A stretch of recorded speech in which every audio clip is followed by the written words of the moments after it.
What's going on, y'all? Welcome to episode 14 of the Speak Up Sports Podcast with Cass, Chris, and Shad.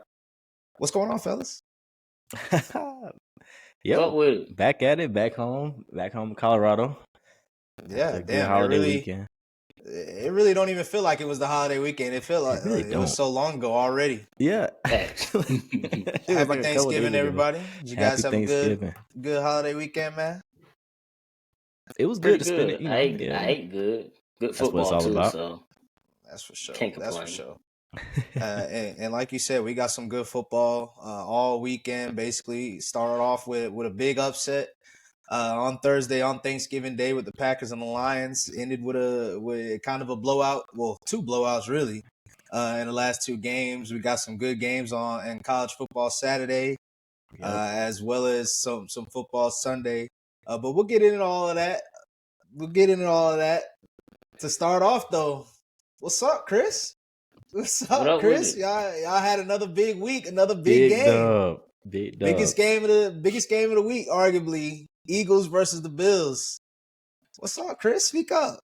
Man, look, it's just another day in the office for us, man. I mean, it is what it is. It's the gauntlet, we try and do our best around here.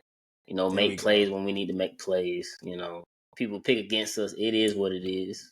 That was a big kid, though. What they call him? Chicken Little? What they call him? That's crazy. A big kid by him, but that's what they call. That's his teammates. No, it was huge though. That's what Slavy called him that. Yeah, not only that, one of the biggest talking points or stories that came from that game was kind of how the game ended. Obviously, it ended in overtime with Jalen Hurts going down and ultimately scoring. Brandon Graham talking his shit, saying that Jalen Hurts about to end the game. But it don't matter. It really came down to Sean McDermott at the end. He with 30 seconds, 40 seconds left in the game, didn't really, or it was probably a little less than 40 seconds. But, it was like you talking about when they got the ball at the end of the fourth quarter. Yeah, it was like 25. Something it's like 25 seconds, something like that. Didn't give your quarterback an opportunity to go score. What do you guys think about that? I was utterly shocked because they had, if I'm not mistaken, they had at least one timeout. I think they did have two. one timeout left. But they used the second timeout on your drive. Right. And so you thought I thought they was gonna at least try. I mean, we seen it before in the playoffs, 13 seconds? Yeah. You got a big arm quarterback, you would think, but not only a big arm quarterback, but a quarterback that's eating. Like, Josh, I mean, they really outside, obviously the game was great, but the two quarterbacks, one of the things that we talked about last week was with the play-in tournament or the in-season tournament. I keep wanting to call it the play-in tournament. The in-season tournament was that a lot of the players have been showing up to play against each other, and we didn't get to see that with Burrow and Lamar last week. But this week they came to play. Jalen Hurts had 5 total touchdowns. Josh Allen had 4. I mean, he was eating. Yeah. Aside from the pick, which was just a great play by James Bradbury. It's why would you not trust your quarterback? Why would you not trust your quarterback in that situation?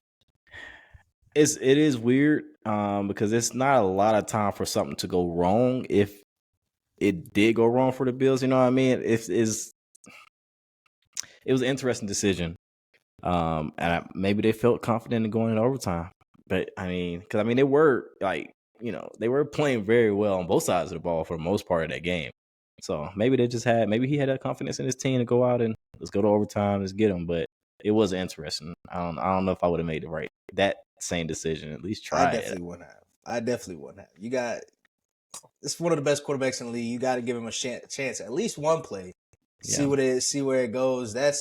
I feel like that speaks volumes about where, maybe his confidence level is in himself or maybe even Josh Allen. Obviously everybody's been talking about how he's thrown a pick in 7-8 straight games. Even though some of them are basically just punts or end of the game stuff, but it's very interesting. It's very interesting. And the bye week couldn't come any sooner for them, especially after this tough loss. But like Chris said, the Eagles keep trucking. It's another day in the office for them. They got another huge game coming up this week. But man, Jalen Hurts, he continues to maybe not playing the prettiest form of football throughout the entirety of the game, but I mean, he keeps coming through. Are you guys thinking that he's the MVP favorite at this point? I think he I has to mean, be. you would think Honestly. that, but I still think it ultimately won't be him, only because his numbers. I mean, they hold Nobody a has lot of good things. They hold a numbers. lot of things against him. So I can't really tell you. But if it was up to me, yes, because the performances he's making, the plays he's making, that's MVP type of plays. Like he's literally the reason why we won the last 2 games. He did it himself. He put the team on his back, and he made the plays to make the plays. So that's MVP to me. But it's all about numbers. I mean, honestly, if it was up to me, it might not even be a quarterback this year. But Yeah, I think they're gonna go with a quarterback, but I think that's the reason why. Like, and the next 2 weeks will solidify it. You know what I mean for him if y'all can pull out these next big dubs. But I think the Or go competition that he's one and one at least. that, yeah. But I think the past 2 weeks, the level of your competition and him showing up in these moments, because it is all about moments too. It's not just about the stats, especially this year when no quarterback has the stats to be like, oh yeah, I'm runaway MVP. So I think those Or the moments really two is show up. Brock Purdy and Dak Prescott. But they don't have the moments. Yeah. So it's Yeah, like when you're looking at it like that, it's like, well, Jalen Hurts stepped up, and it's on like of course, like we said before before we started, like these are primetime games, it's in front of everybody, so they're seeing this. You know what I mean? Yeah. So I think that gets the word out, and gets highlighted. But I think who else would you have for MVP right now if it's going to be a quarterback? It has to be Jalen Hurts right now. Yeah. And I agree. I would say it's Jalen Hurts with. I actually would have Brock Purdy in my top 3 along with Lamar Jackson. But this is going to be this upcoming game, Eagles 49ers, is going to be huge for both teams, for playoff seeding, for the MVP race, for bragging rights, for all the talking. I mean, this is. I mean, we keep saying it. We keep coming back and saying it. It feels like every week that it's the biggest game or a big game. But I mean, truly, like as it's starting to come down, this season it's been a lot of close teams, especially in the AFC. And with one of those close teams in the AFC South, we got Jacksonville versus the Houston Texans. Big game from Trevor Lawrence. I mean, he showed up. They showed up. The Jaguars is one of the teams that I've been down all season. And obviously the Texans have been kind of surging over the past few weeks, and it came down to a field goal, and ultimately Jacksonville pulled it out. What you guys think about the game? I think it was a great back and forth, type of game. We got to see, both quarterbacks pretty much highlight what all they can do. So I think that was good to see. And then, like, even though CJ Stroud, did come up a little bit short, could have made a couple more plays on that last drive to get them in better position for a field goal that they ended up missing, firing their kicker for. But I think, like, this was more about Trevor Lawrence and kind of, showing some stuff. I think he really took this game personal, and I think you can tell. And, I mean, big division game, they kind of had to win this. Now you can't go, 0-2 against Houston and then expect, to get where you want to get to, especially in your division, especially leading your division. So I think it's a huge game for Trevor Lawrence, and he stepped up in this one. I mean, the whole team stepped up. It was a great performance, but this game really could have went either way, and it almost went to overtime. So big game. I liked it. And the thing about it is that the play I go back to think about is number one, probably arguably the play of the game was Trevor Lawrence, or really 2 of the plays of the games. One didn't count, which was that throw from CJ to Tank Dell that ended up getting called back by illegal procedure. But before the half, Trevor Lawrence hit a pass to Christian Kirk that was perfect. Mm-hmm. And ultimately, they didn't end up going to scoring. And I thought that was actually going to be probably the biggest play of the game, where they didn't end up because the Houston Texans had came back. If they would have hit that field goal, not getting points there would have been a big blunder. But as you said, Trevor Lawrence played well. CJ played well. It's going to be a good.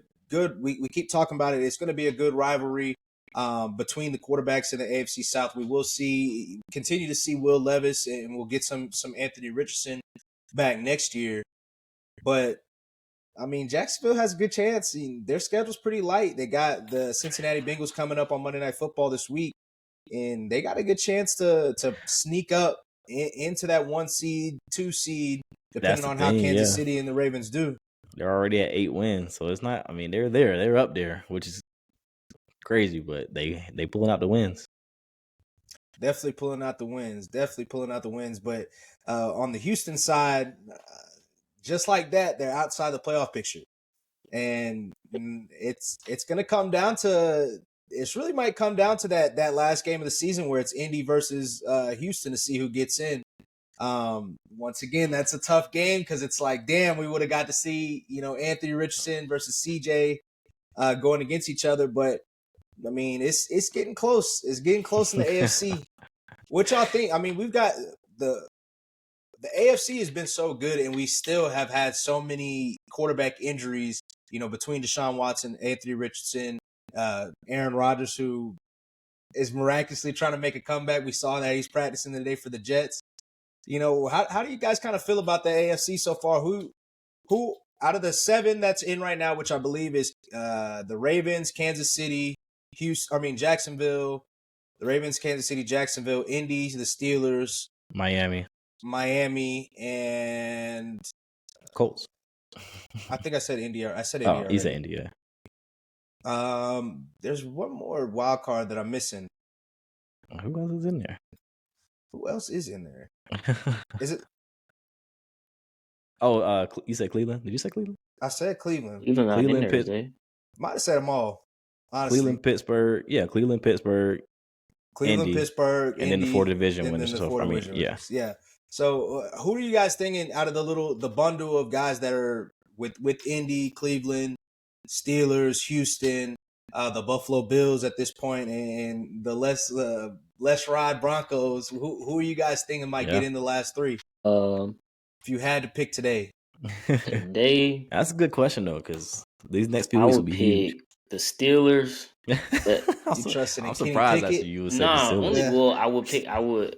It was. I mean, I don't know. Buffalo's kind of in the tailspin in my eye. They got a little tough little stretch coming up, so I'm not really sure about them. And then the Browns. I mean, not only their quarterback hurt, Myles Garrett's not 100% anymore, so that's a big blow to them. So that's kind of why I kind of got them out of there too.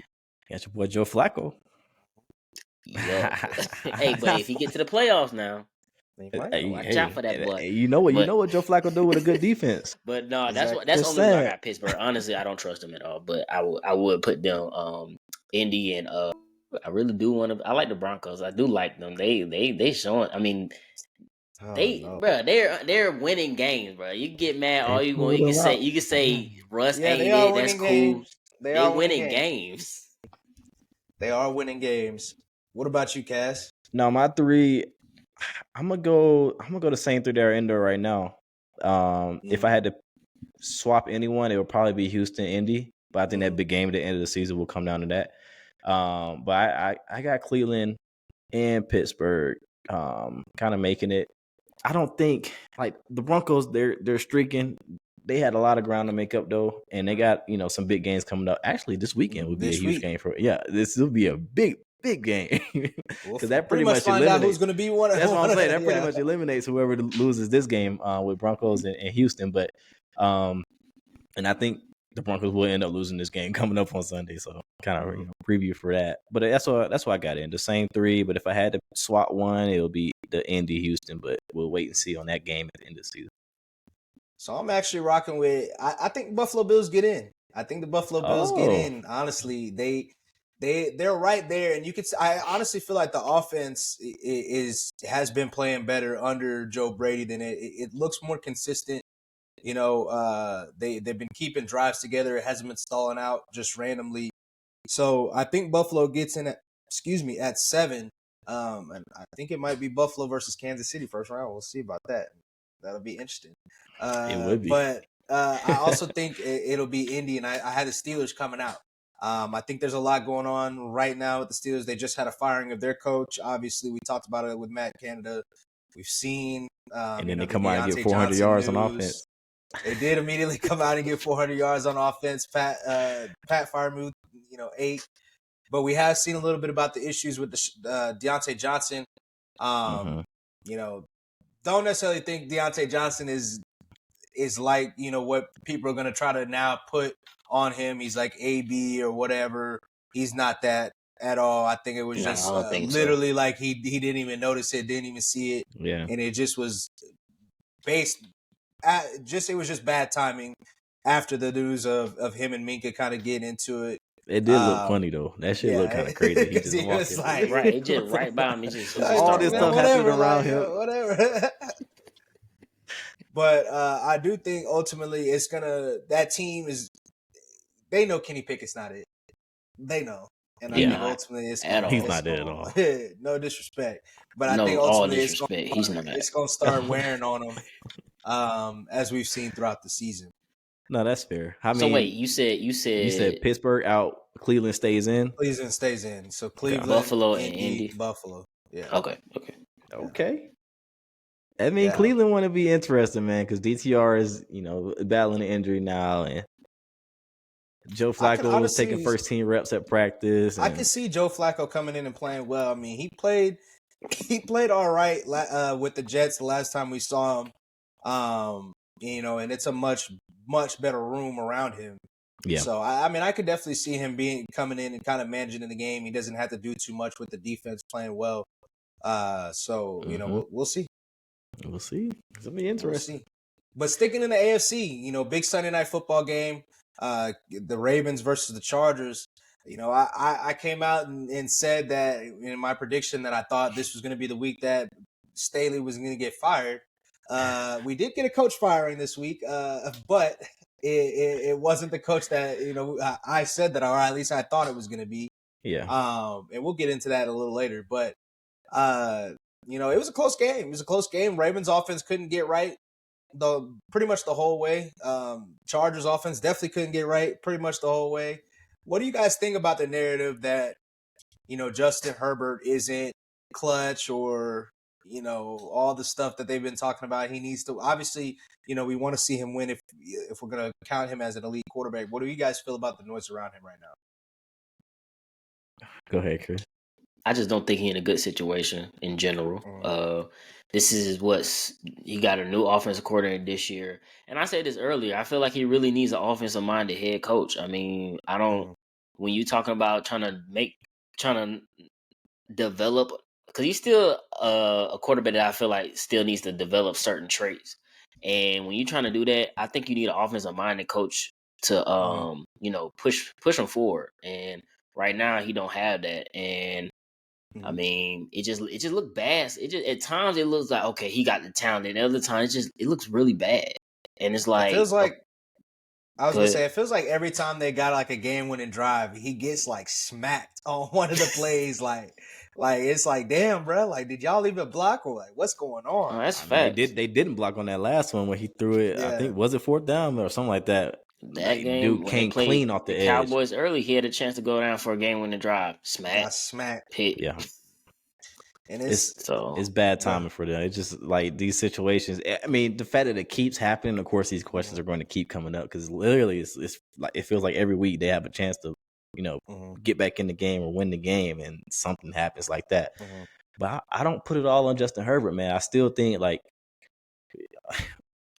I still believe in his skill set. You know what I mean? Like you on the eye test, like, fuck the numbers and all of that. Just looking at him play, you can tell, like, he is one of those quarterbacks. But he also needs that help around him, whether it's coaching, whether it's receivers stepping up some more. I know he has injuries, so that plays into it, you know, here too. But it's just something. It's some disconnect going on, and it needs to be. Yeah, I mean, a lot of that will be with the head coach, which is why I will think he'll be gone, you know, this season, at the end of the season. But yeah, I still think Justin Herbert has the opportunity and the skill set to be one of those guys, but he has to put it together. So I want you to before we switch, but I want you to keep that skill set in mind, because I do have a question for y'all about that. But you were about to say something, Chris?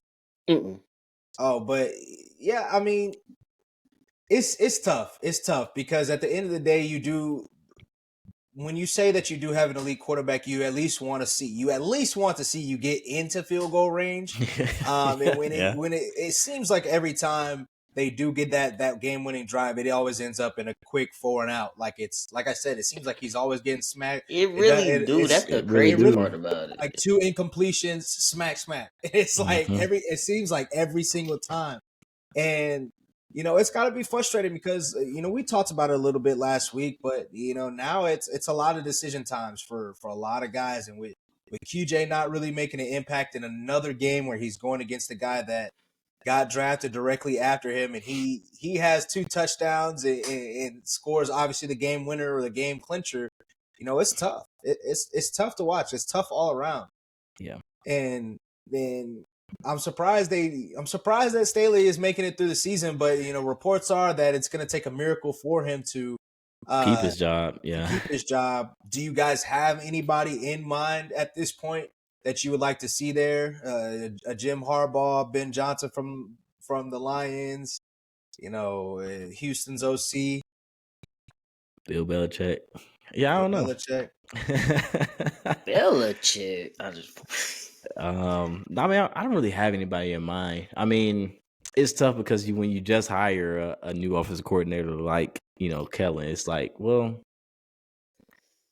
I can see somebody keeping him on. But even then, I mean, the offense hasn't been, lights out either.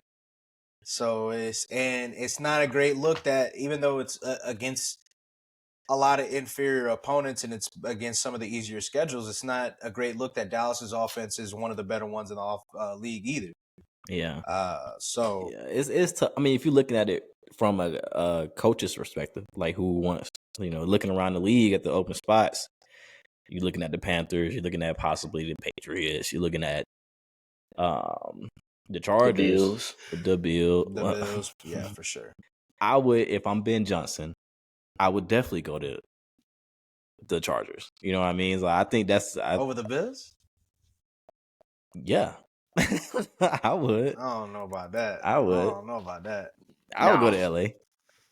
I mean, yeah, but you ain't got no true fan base though. That's true too, thing. And I think that also plays a big part of it too. When you every home game playing away games. Yeah, exactly. That's like that doesn't. It gets talked about a little bit, but that doesn't get highlighted enough. I mean, honestly, if they win a little bit, if they were winning more consistently, getting into the playoffs, it might change a little bit there. But I don't know, man. You got somebody in mind for them then?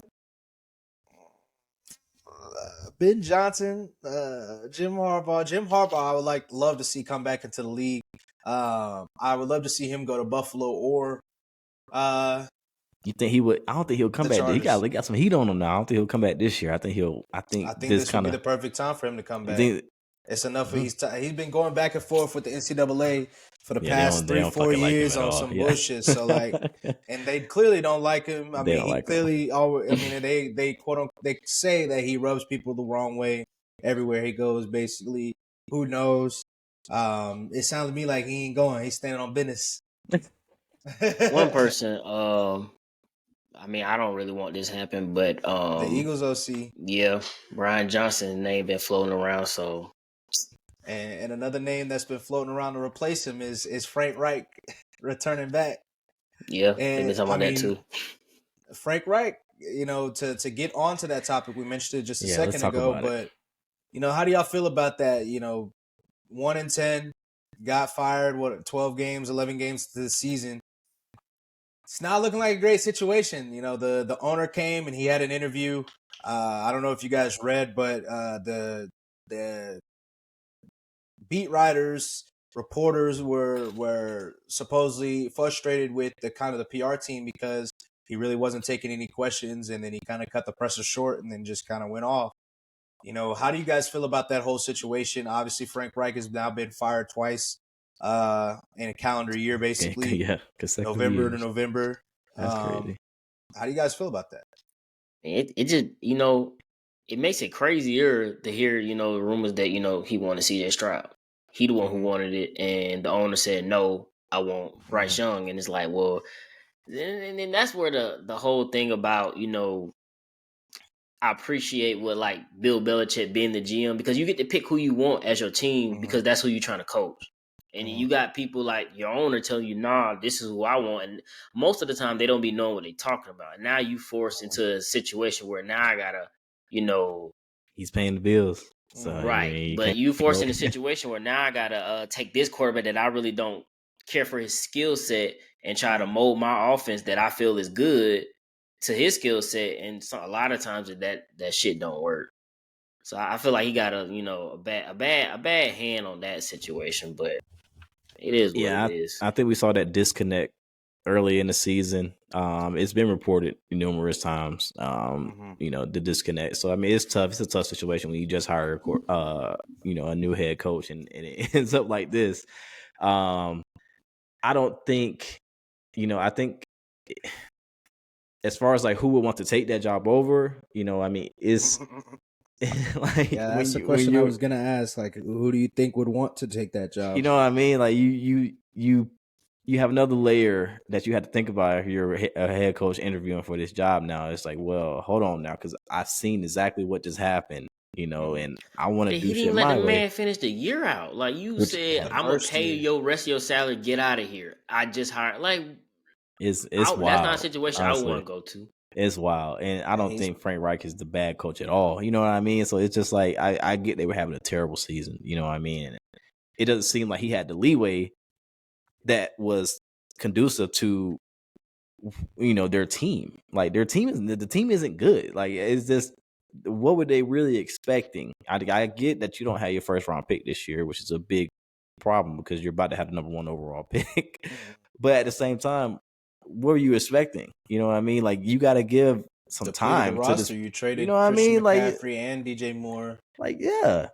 So it's weird that he didn't have that kind of patience with it. But that just shows you that the disconnect was real, and there was a lot of stuff going on in that front office. And it also kind of showed, and I don't think Frank Reich's a bad coach either. But at this point, is it something where maybe he's just broken because? At the Colts had a really tough ending to the season 2 years ago with Carson Wentz, and that was somebody that Frank Reich handpicked to be the quarterback. And ultimately, the Colts were looking like one of the more dominant teams. They were guaranteed to get into the playoffs as long as they won 1 out of 2 games against Jacksonville, who went on to be the number 1 overall. That had the worst record in the league. And against the Raiders, who weren't a very good team either, even though they did end up sneaking into the playoffs. But since then, we saw that last year the Colts season obviously went bad quickly. Colts offensive line wasn't playing well, and that looked to maybe carry over. Maybe it's just sometimes when stuff ends bad, it's just like you don't know where to go from there. And sometimes people are better OCs than their head coaches. Maybe that's just his role. Maybe for what it is he an OC. That's what he do. Head coach as far as running the team, trying to. Sometimes that stuff is too heavy on people, and maybe that's just what it is for him. And I saw a former Panthers player, Charles Johnson, and it came out and he said, I could just be him talking shit, but that word out of the locker room was that Frank was a little soft. So. Don't know how much stock to put into that, but that is something that's kind of interesting because I mean he isn't. That was something that Colts fans were kind of frustrated with, and were like, hey, he's not really that rah guy. But it's interesting to see that, and we'll obviously find out a little bit more. Once Frank Reich wants to come out and have his tell all and do that. But one of the things that came out of that as well is Cam Newton. I don't know if you guys saw his comments, but he spoke a little bit about it, and he said that knowing, and once again, don't know how much stock you want to put into this, but he says knowing what he knows, and that is Tepper is looking for Bill Belichick. How do you guys feel about that? To kind of take over and let him do his thing. And he kind of said in his interview that he wants a coach to come in and be there for 20, 30 years. So how do y'all feel about that? These moves kind of line up to that aspect, so it wouldn't be completely surprising. You could tell like he has a different he wants control, but you can tell he has a vision in his mind that he's trying to get to right now. And if that is Bill Belichick, then this is the move that, it just lines up. It makes a lot of sense. I don't know how much thought, like you said, to take into these comments, but would Bill want to come? I don't know. It's like, maybe. I don't know. I don't think and this is not saying that Cam Newton is unreliable, but I know niggas from Atlanta, they just be talking shit. I mean, I don't know. That would be kind of crazy because, I mean, that's a super duper, like, just cultural change from Frank Wright to Bill Belichick. Like, the type of ship he runs versus, like, maybe that's what he want doing in Carolina now. A players getting released. I'm telling you, if he go there, folks getting released. It'd be on that Dion shit. Hey. I'm telling you, if he get there, but that would be interesting though. Another interesting thing to note is that they did go heavily after Ben Johnson last year, and that was the presumed favorite to get the coaching job before he ultimately decided to go back to Detroit. The expectation, based on reports, is that he will go back, or they will go back after Ben Johnson. So that'll be something to see. We mentioned his name a couple of times. But to go back to what you said earlier about having the skill set, I have a question for you all. This has been something that we've talked about time and time again. And coming off a conversation where we were talking about, we're kind of talking about getting rid of somebody or, moving off of somebody and when's the right time. How do you guys feel about Justin Fields at this point? That's been kind of the conversation the past couple of days. They just got an ugly win against the Minnesota Vikings on Monday Night Football. Third year, they've won very little amount of games over his 3 years in Chicago. Right now, they are 4-8. Really don't have an opportunity to make the playoffs, and we're looking at another probably top 8 draft pick again. Top 8 plus 1. Plus 1. Yeah. So what are you guys thinking about Justin Fields? Is it time to they'll get their own pick will be top 8, and then the Carolina pick that they have will probably be the number 1 pick overall. Definitely top 3. Is it time to move off of Justin Fields? Is it time to get Caleb Williams? Is it time to trade back or get Marvin Harrison and then use another pick to trade back? What is it? What are you guys thinking? I mean, this point, I guess the real question would be, are they keeping Matt Eberflus or not? One. But, I mean, I'd trade him. Get what I can for him. If they do keep Flus, are you saying that they should get rid of him if they keep Flus, or if they're not keeping Eberflus, if they getting a new coach, they need to get rid of him. Okay. Go ahead, right the ship. Trade him off, get a new coach, let him pick whatever quarterback, more likely Caleb Williams. You got a high draft pick. You just got some picks or maybe possible players for Justin Fields. I don't know what his trade value is. And you got to rebuild that roster. Roster's ass.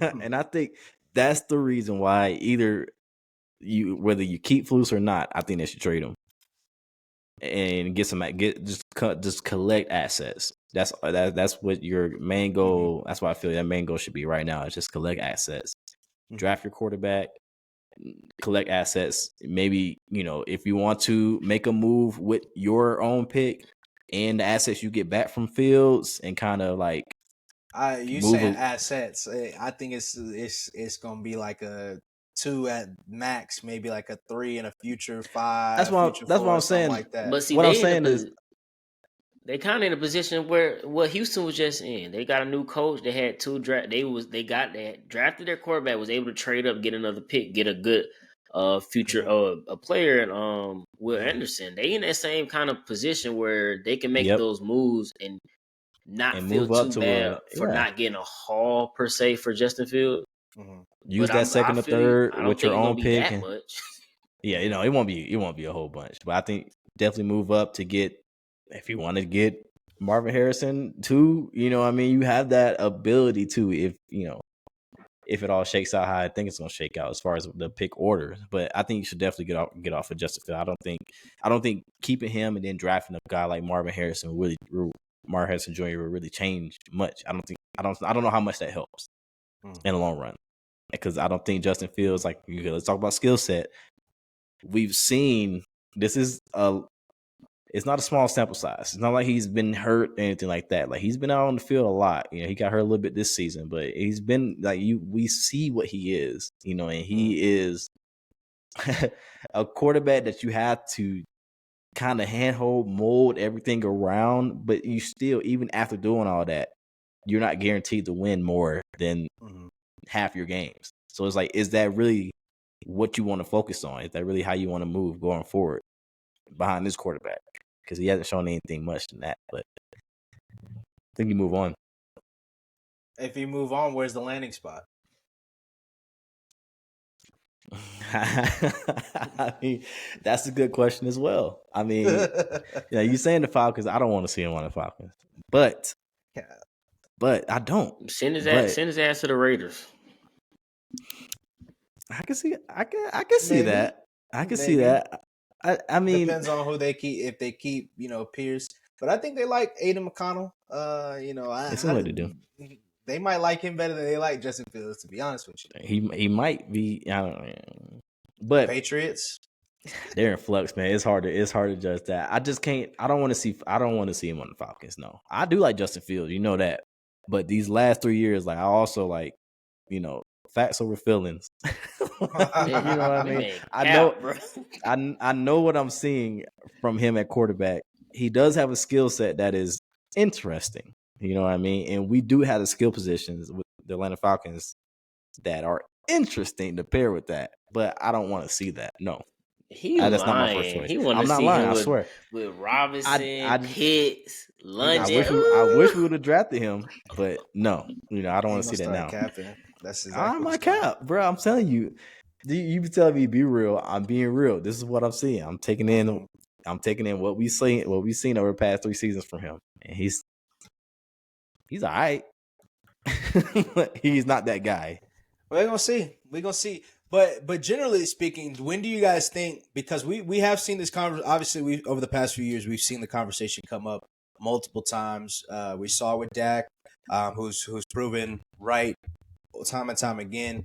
We've seen it with Daniel Jones this past year. We're about to have the conversation about Justin Fields. When do you guys think in a young quarterback's tenure do they have to have shown something? Because obviously the biggest conversation about Justin Fields outside of where their draft pick is that he's going to be coming up on deciding on that 5th-year option. Yep. So what do you guys think, generally speaking, is the time that a quarterback, what year do you have to know? Honestly, this will be the end of year 3. You know what I mean? I think that's the prime spot to do it. I mean, of course, it depends on what round you draft a quarterback in, of course. But I think the end of the 3rd year, you're really good at. But that also might be too long, so I don't know. I say if you starting off rip, if you're starting quarterback, once you get out the draft, it's got to be 2. It's got to be year 2. By mid year 2, you need to know like, hey, what we working with, especially if he's playing from that time. That's it's kind of conversation we was having with how Desmond Ridder started in the season. Then it kind of messed that up a little bit for you guys as far as what y'all really wanted out of him. But I feel like if you starting off like as soon as you got drafted, by mid year 2, we need to know. We need to see something to tell us like, okay, this is what we want to do. Now we need to try to build around it if you don't already have the pieces for him, for the quarterback. I agree. And it also obviously depends on what positioning you're in at that point in time. Like if you're the Steelers and somehow just keep winning these ugly ass games, like it's kind of hard to move off of Kenny Pickett which the Steelers might be the other option for Justin Fields that we really didn't talk about. But, it's going to be hard for them to get up to replace Kenny Pickett with a higher draft pick quarterback. But when you're in the position like the Bears have been, which is one of the things that I was saying is like, hey, it's 2 years in a row we're the worst team in the league, basically. It's that, going on 3 years is kind of crazy for me. But, if you got if after year 2 you're in the top 5, it's probably time to go. It's time to go. I mean, it is. I agree. I agree with you, Chris. It's fluid on how you start, because you look at a guy like Jordan Love, which he didn't start until this year, obviously. But of course, they gave him that 1-year extension to kind of push the decision back a little bit. He's only under contract through next season, so it's like, is will 2 years or will the middle of next year be enough for them to be like, oh, okay, well, So I think, that's a good point for sure. I'm glad that you mentioned Jordan Love. We'll come back to him a little later when we get into after we get into our weekly picks and we hear what the records was looking like last week. But that gives a wrap for the weekly review and some of the talking points that was going on in the NFL world this week.